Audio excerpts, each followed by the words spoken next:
Hey, what's up? I'm here with Eric from the band Itala. Itla. Here we go. See, I knew, and I said I wasn't going to do that. Itla. Okay. Can you give us a history of the band, please? Sure, I can give you a history of the band. So the original incarnation of Itla started back in the 90s. I was actually stationed in Holland in the Air Force. Just wanted it to form a band, and the intent wasn't to. Well, I should tell you, Itla is my last name, and it wasn't my intent to use my last name as the band. But we were getting together. I was already writing songs. Had a couple Dutch guys, had an American guy as a singer, and we're looking for a name. And he just said, "Hey, let's use Itla. It's an ambiguous name. Doesn't lend itself to any specific genre like some names do." So we just started using it. So that first incarnation of Itla lasted a couple years while I was in the Air Force. Got out of the Air Force, and I kind of, my goal actually was to get in collaborative bands, work with other people, and kind of do Itla on the side as a kind of more of a songwriting project and write and record and kind of release it. But after about, 10 or so years of, working with other bands and getting frustrated with that, the cycle of joining a band, learning their material, or trying to form a band, and, the time it's, we're going to write some new material, then the band breaks up, the usual cycle, because musicians are kind of dicks and they're hard to work with. So about 10 years ago or so, I decided I was just going to make a new version of Itla. So I started, I released the first album, which was Bed of Thorns in 2009, and those were kind of just me working on my own, and the second album, in 2011, Haunt Your Flesh.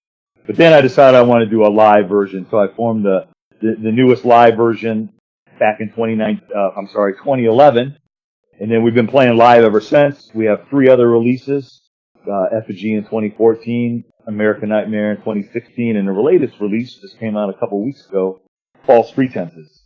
So that's a little bit of history.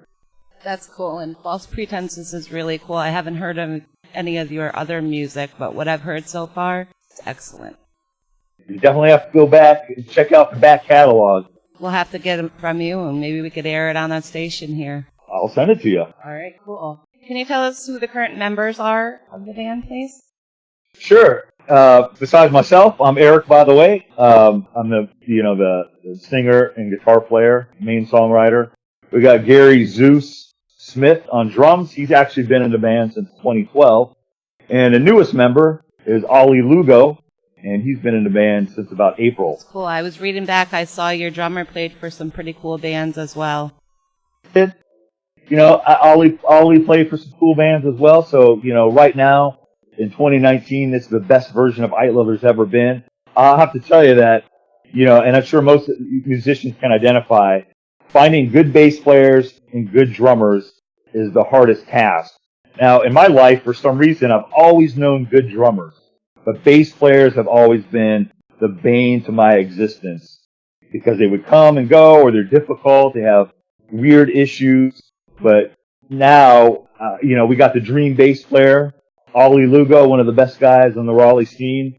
And so, best version of the band that's ever existed right now. That's cool. Now, who are some of your personal music influences? Well, since I grew up and was a teenager in mid-'80s, it's basically all the what we consider the classic metal bands, Iron Maiden, Judas Priest, Black Sabbath, Dio, the list goes on and on. Even the hair metal, Poison, Motley Crue, Def Leppard, if you want to throw them in the hair metal category, Rat. I love all that stuff from the 80s, and I still listen to it today. Probably most people, when they, got into music, that high school era is probably their favorite time because that's when they listened to music the most and got them through those awkward teenage years. So, that's where my influences, I can't forget about Metallica, obviously, and Megadeth, and again, all those thrash bands of the 80s. Now, Itla has so many different influences to it. Which bands do you, think your band is influenced by?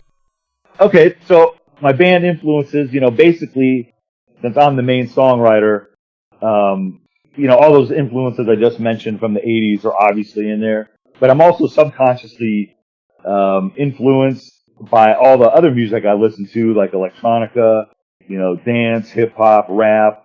Again, you're not going to listen to an Itla song and say, wow, he's rapping there, because that would sound stupid. I'm not a fan of, rock rap. I think it's terrible. But, just having an open mind to take in those influences and then kind of spit it out in sort of what my interpretation of a metal version is, I write organically. So a lot of bands will get into a sound, they'll fall into it, and they'll, every song sounds like that. So when I write, it's all organic. I just let songs come naturally, and so those influences may permeate through my writing, even though you might not hear them as a listener. That makes sense. I can tell by your music, you really feel what you're singing. Right. And again, I'm going to tell you a funny story about a band, and I know other bands are like this, but there was a local band here, and they were some version of metalcore or something. Every song was the same formula. And, ironically, I was like, hey, I wonder what that band's doing. So I looked them up on Facebook. And they actually said in a post that, hey, we were writing new material as this band, but because it didn't sound like the band, we decided to form a new band and release that new material as the new band because it didn't sound like what they thought the old band would sound like. Okay. And so I laugh because it's like, if you're writing organically, then however the band evolves should become that form of music, not trying to shoehorn it in, because then it sounds forced. Right.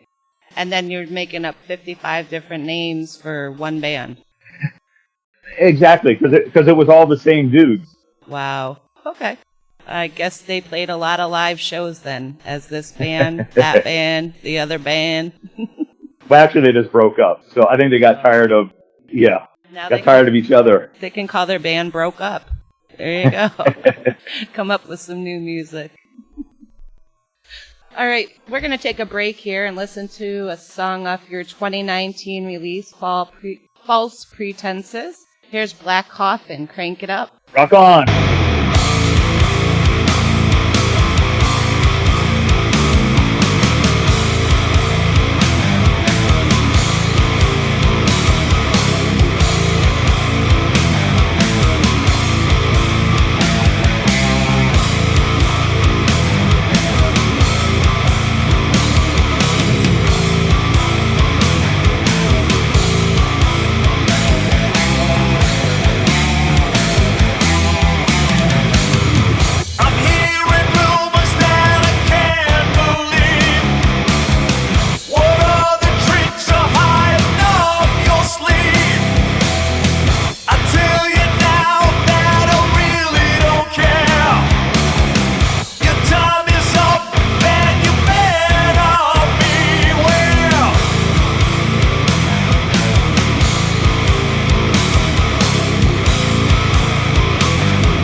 Oh, yeah, that was Black Coffin. Can you tell us where you got the lyrics for that song and what you were thinking?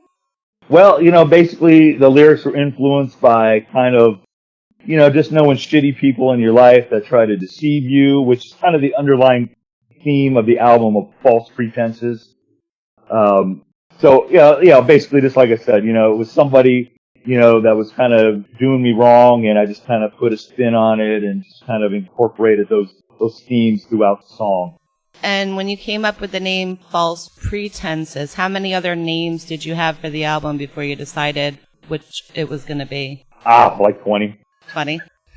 Yeah, originally the album was going to be called Nemesis, which is one of the tracks you're going to play a little later. But I don't know, when I was just looking at the collection of songs, sometimes, as an artist, you got to think of a name that kind of an overarching name that incorporates the theme of the album. And I just wasn't feeling it. And I had a whole list of names from different phrases and things from different songs. And, I wrote down False Pretenses because it's a phrase we actually use in the song Nemesis and actually in another song by chance. And I was like, I like it, and it stuck. That's cool. Now, what influences your lyrics when you're writing?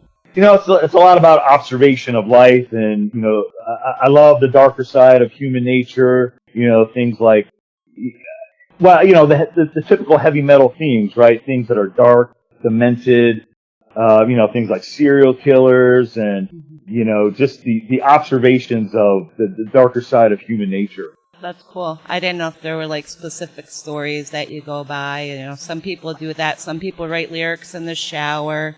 Some people are on a bus trip writing lyrics. So it's pretty cool to hear how everybody individually does that.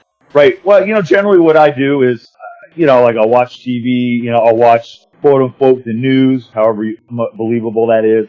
That if I see something, they say a phrase or, there's a theme, I'll jot it down, all these ideas and, in my songwriting book. I love, writing, in pencil on paper still to this day.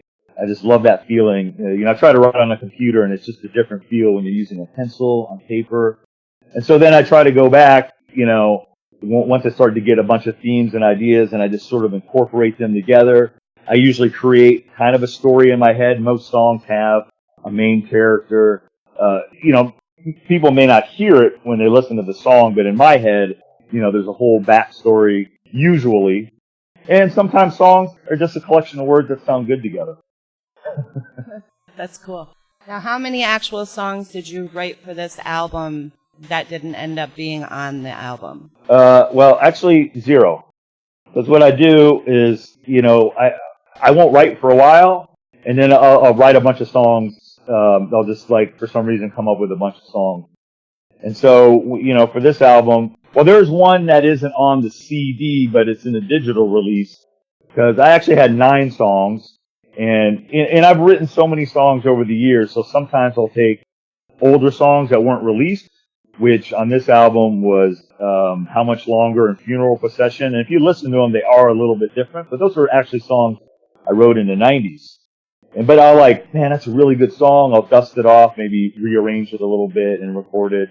But the 11th song, the CD has 10 songs, but if you get the digital download, there's a song called Forsaken.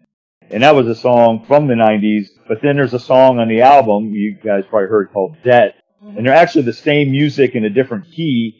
There's a whole long story of why I decided to do that, and I don't want to bore people with it. But you'll hear it's like, wait, that's the same song, but it's actually in a different key with different lyrics. But the stories are intertwined between those 2 songs. Cool, and it's good you can do that, change things up and. Yeah, well, that's the beauty of being an artist. You can create whatever you want, and obviously it's for people to interpret it and, see how they see it from their perspective. Cool. Well, as you mentioned Nemesis earlier, let's crank up some Nemesis.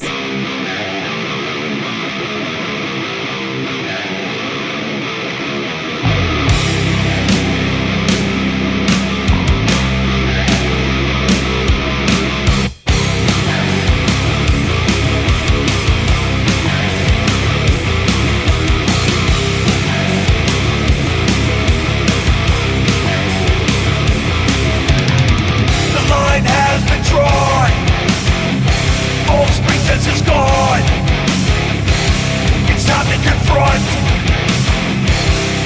start the witch hunt.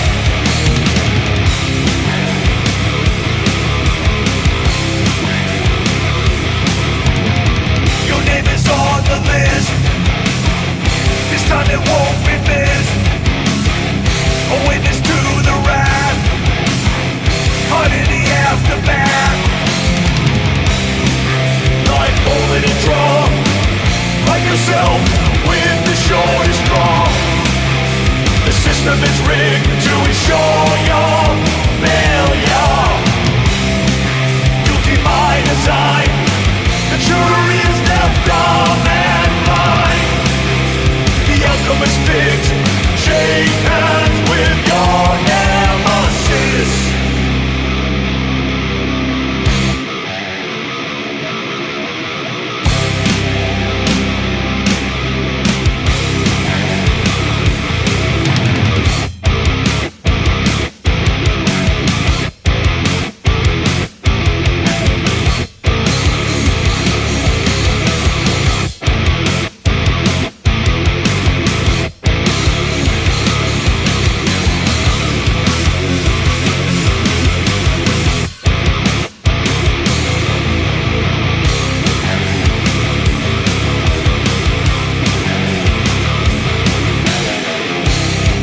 Your grasp on the verge of collapse.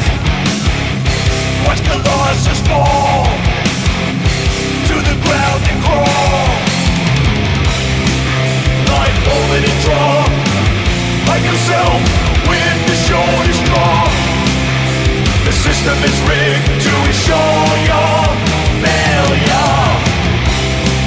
Guilty by design, the jury is left dumb and blind. The outcome is fixed. Shake hands with your nemesis.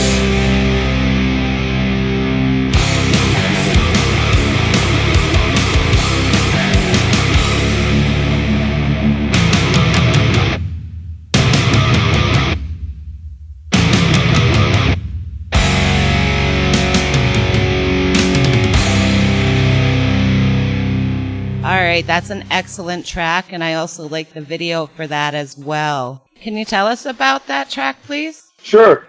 Nemesis is actually inspired by our great United States government.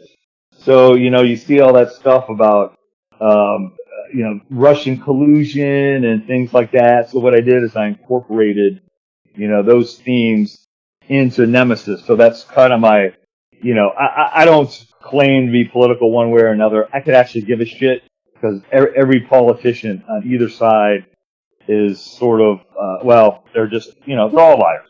I don't care what side they are, so I don't buy into any of it. But I love from a songwriting, artistic point of view, there's a lot of great themes when you watch the news and you can see both sides of those different channels, that their perspectives. So I took some of those themes, and that's what Nemesis is all about. That's cool. Now, when you shot that video, where did that take place? The video itself? Yeah. Well, we actually shot it in the drummer's dining room. Cool. Believe it or not. But that's the great thing about video. You throw up a background. It's all about your camera angles. You'll never know that it was in somebody's dining room. No, you wouldn't. That's really cool. I didn't even see that or realize it. I'll have to pay more attention. Well, you're not going to see a dining room table or a chandelier hanging because we moved all that stuff out. But that's the same thing. If you go back and watch the video for Black Coffin, we shot that in a garage and we created a big green screen sort of low budget soundstage. So if you go watch that, in fact, that video is influenced by early since it's sort of a doom stoner song. We went back to the 70s and had to pull up kind of the old Black Sabbath, Paranoid, and Iron Man sort of visual feels. That's cool. So you guys enjoy doing the videos then? Oh yeah, I love it. I mean, because it's like a place marker in history. You shoot the video, it'll be out there in this day and age forever. It's just great. I love people that come see the videos and however they discover the music. But I'm a big proponent of shooting videos. We're actually shooting one this Saturday coming up. Well, I don't know whether this is going to air, but coming up at the end of September, we're shooting a video for the song Debt, because that's going to be the next release that, we're signed to Curtain Call Records, and they happen to really love that song. So they said, hey, we're going to release it as the second single. The Black Coffin was the first single. Yep. Nemesis was just had a video we had already ready before we were even signed to Curtain Call, but they're going to push the song Debt as the second single. So we're really excited about that. This one is going to be mostly a story, because, if you watch Black Coffin and Nemesis, they're more just performance videos, but Debt has a good story. It's going to afford us to shoot more of a mini movie than just, a performance. That's cool, and congratulations on signing with Curtain Call as well. Well, thank you. You're welcome. Where have you guys played live as a band? I mean, we're from North Carolina, so we played, mostly around North Carolina. I've taken the band on a couple 10-day European tours. And so, those are a lot of fun. We hope with the new album and, working with Curtain Call that 2020, we're already starting to book some festivals and things like that. So our goal, for 2020 with, again, I said the band is the best it's ever been, for us to be, as busy as we can be. I had some, a couple years ago I had back surgery, so that kind of put the kibosh on a lot of playing out for, most of the year. But so, we played all over in Europe, I should say. Awesome. So what's a live show like with your band? What are people going to see when you're on the stage? Well, there's only 3 of us, so they'll be seeing 3 guys, having a good time, because I'll be honest with you, I love playing live, but I don't take it that serious as some bands get all like, oh, we got to be a perfect machine. It's rock and roll. It's meant to be a little dangerous. And so, we just like to go up there and have a good time. If we screw up, we screw up. But, we act, organic, right? We just let the show flow and hope we don't fuck up too much. And if we do, we don't care. So, come out, have a good time with us. And, you'll enjoy 3 guys, having a great time on stage. And hopefully that conveys to everybody who's watching us. That's awesome. So what's the largest crowd you've ever played for? I mean, original metal, can be tough, but probably, we did a show in Europe, on the last time we went there in 2017. I would say it's probably, 200 or 300 people. So that was a really excellent night. That's really cool. What's your fan base like out of the U.S.? Is it different compared to the U.S.? Well, in Europe, we were, the tours that we were on were actually majority death metal. Like, it was 5 bands, and, we got to be part of those tours. And, generally, we were sort of the breath of fresh air. We got a lot of people who came up to us and said, oh, we're so glad you're not that noisy death metal. And so, I can't say people came to see us, but they discovered us through seeing the other band. And no disrespect to death metal. There's a certain artistry to it, but you gotta admit, sometimes it gets a little old just hearing blast beats going, 200 beats per minute. Sometimes you want to hear some texture in a song. True. And some cowbell. And a little bit of cowbell. I can say we don't have any cowbell in any Eitla music, unfortunately. Maybe I'll work some in on the next album. There you go. So you did say you had some upcoming shows. Can you announce them yet, or? Well, we do. I mean, it's just some, local stuff. In Roanoke, Virginia, on October 26th. It's going to be at a little club. I can't even remember the name of it, to be honest with you. We just booked that. In January, we're going to be in Asheville. And then, and we're also going to be in Raleigh. I booked a show for my 50th birthday. So I'm going to make a party out of it, have other bands come out and, play with us and celebrate my half century. Beyond that, I know we're going to be playing Metal in the Mountains Festival in June of 2020, but, this is the time when, we're going to start working, with the label and trying to, work with some bookings to really get out and start booking those shows for into 2020. That's great. Well, hopefully one day we'll get to see you guys. That would be really cool. So you need to come up to New York. We'll try to get up there. We want to. All right. Let's check out your last track we're going to air today. Here is Different Day. Crank it up. You're always breaking your back for just a leftover scrap. Wait for the crumbs to be thrown. The struggle is all you know.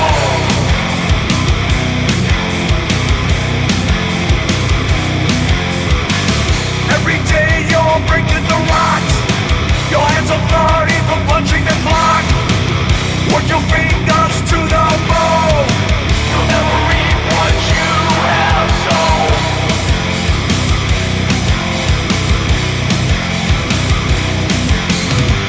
It's hanging over your head. Just out of reach, they'll never let you get ahead. The uphill climb will never end. Push the burden incessantly until you're dead. Wake up, realize it's wasted all away. It's the same monotonous shit, different day.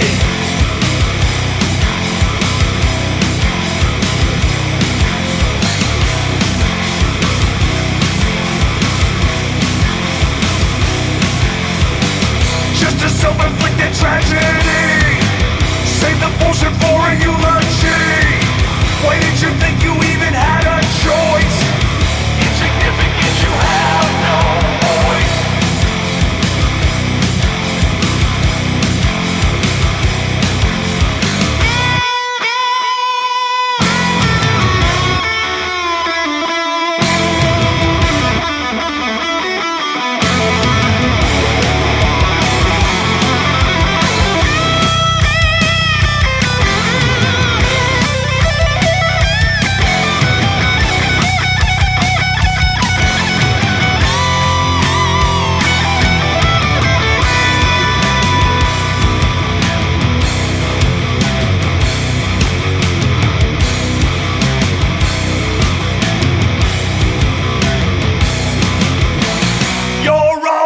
Breaking your back or just a leftover scrap.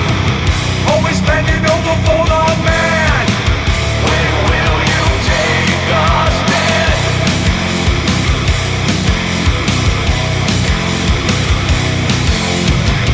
It's hanging over your head. Just out of reach, they'll never let you get ahead.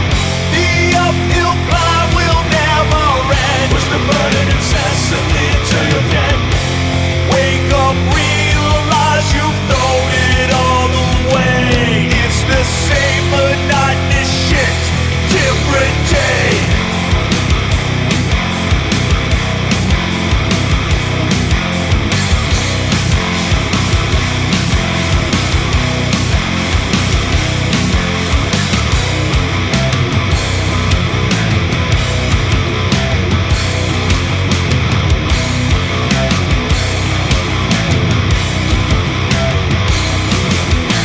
Hell yeah, that was Different Day. What's going on with that song? That's pretty cool. Well, thanks. Well, Different Day is kind of like your working man's anthem, right? That one's just based on everybody, who's blue collar, person out there who's got to punch the clock and, get tired of the monotony.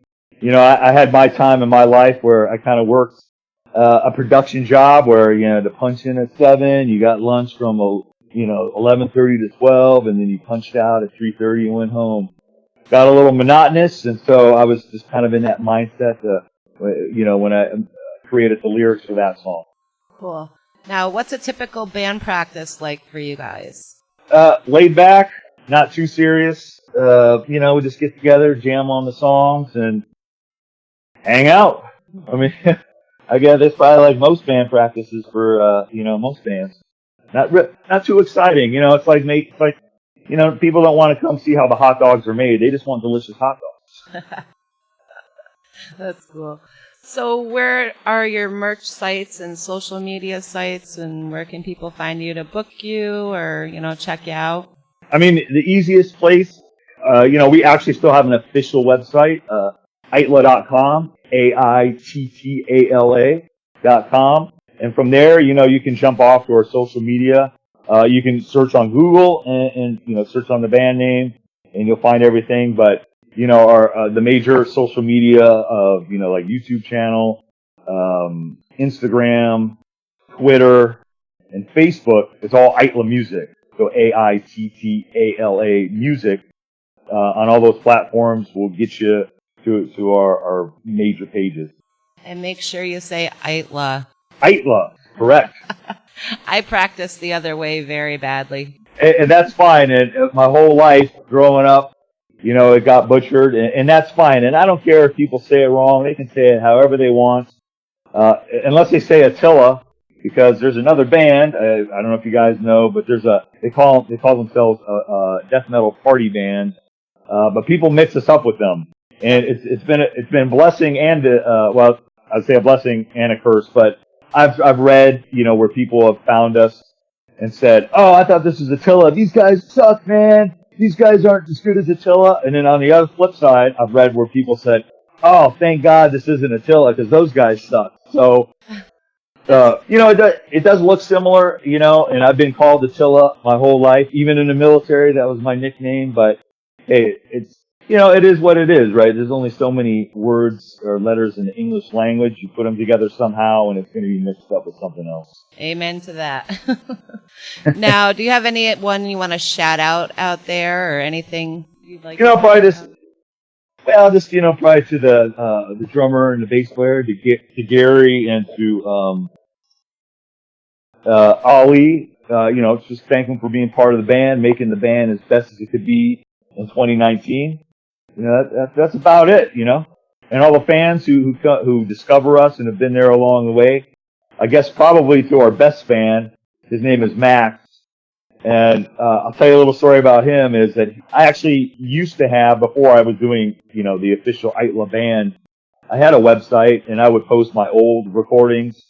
And one year after I released, the first album, I get this email from a guy and he was like, "Hey, how do I get the old MP3s? I lost them." And he told me this long story about he was from Brazil. He was going blind and he started retreating into music and he had discovered he loved the MP3, the old albums or songs I used to release. So, they eventually moved to the States, went to college, but he said, he was a fan ever since, and me and him are pretty good friends now. That's cool. It's amazing the people you reach out to, Right, and that's what, stories like that, when people say, "Oh, I heard this song and, I identified with it or whatever, it touched me in a certain way." That's the best part about, recording and releasing music is, how it touches people and, whatever it does for them, that's great. Awesome. Can you give us a shout out for the radio station while you're on here? I can. What do you want me to say? Okay, say your name, your band name, and you are tuned in to the Thunderhead show on MetalDevastationRadio.com, where metal reigns supreme. This is Eric from Itla, and you're tuned into the Thunderhead show on MetalDevastationRadio.com, where metal reigns supreme. Oh yeah, thank you. Thank you. And make sure you touch base with us, in the future if you want to do another interview. And I want to let everyone know they can also come into our shows and request Itla.